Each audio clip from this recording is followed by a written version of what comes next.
Hey guys, Harsh here and welcome back to Technolobe.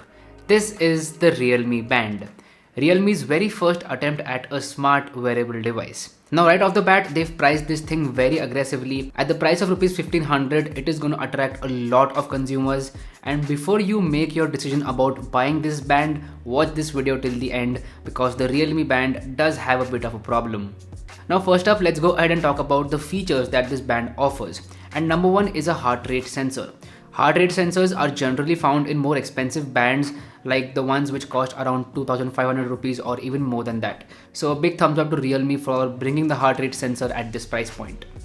Apart from that, I also really like the way this band charges. You just need to pull off one of the strap and you will get a USB port and just directly plug it into the USB port for charging. So there's no separate charger for this band and that is very convenient. Like the other bands like Mi Band does come with a separate charger and most of the times I forget my Mi Band charger and it is very frustrating. That's why it's good to see that you can directly charge this band by plugging it into the USB outlet or USB adapter, and that is excellent. You can also charge it via a power bank, which is very convenient.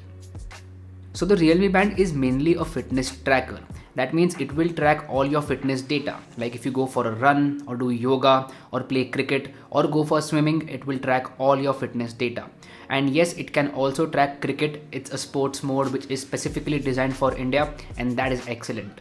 Now talking about swimming, this band is IP68 water resistant. So yes, you can use it while swimming without being worried about it getting damaged by water because of the IP68 water resistance.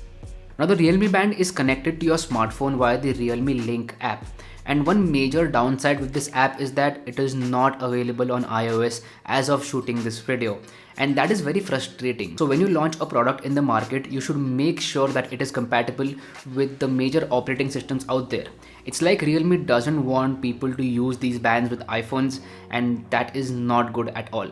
So if Realme is planning to launch an iOS app in the future, then they should do that very soon, because I'm pretty sure that a lot of iPhone users would want to buy the Realme Band because of its aggressive price point.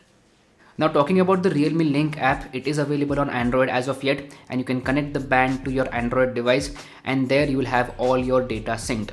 Not only that, you can control your band from the app itself. So if you want to change the watch face, if you want to change the brightness level, if you want to change anything else, any setting of the band, then that can be done in the RealMe Link app.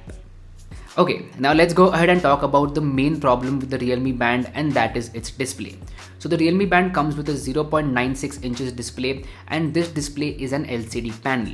Now on their website, it doesn't say that it's an LCD panel, neither does it say that it's an AMOLED panel. But when you first look at it, it's pretty evident that it's an LCD display, and the main problem with this display is the brightness level.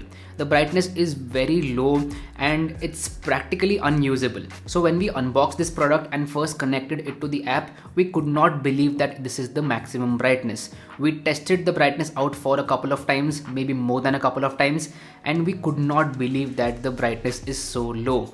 It cannot be used outdoors in sunny conditions, I'm pretty sure about that, and that is just frustrating. So the brightness is a very big issue, and maybe Realme can solve this with a software update, but I'm not sure about that. So if someone from Realme is watching this, please address this issue, because the brightness is actually on the lower side and I'm not going to recommend this band to anyone just because of the brightness level. Now what about the build quality? So the material used on the strap is not the best out there. It feels very cheap and not premium at all. Like it's a very cheap rubber and very thin as well. So yeah, the build quality is cheap, but I guess you cannot expect much at this price point. Also, this display is not entirely touchscreen. It just has a touch button at the bottom and you have to navigate with that. So it's not a touchscreen display, but it has a touch button. Now, to sum it all up, the first impressions of this band were quite disappointing. After we found out about the display's brightness problem, it was like this band is not good, and frankly it was very disappointing. That's never happened to me before, but I guess I went in with a lot of expectation and that was my problem. But still, it was a disappointing first impression, and that's why I'm making this video. But anyway, thank you so much for watching this video, and I hope that it helped you out in some way or the other. And if it did, then please let me know about that in the comment section down below. Also, if you have any queries, please feel free to ask them. My name is Harsh Punjabi, and I'll see you guys in the next one.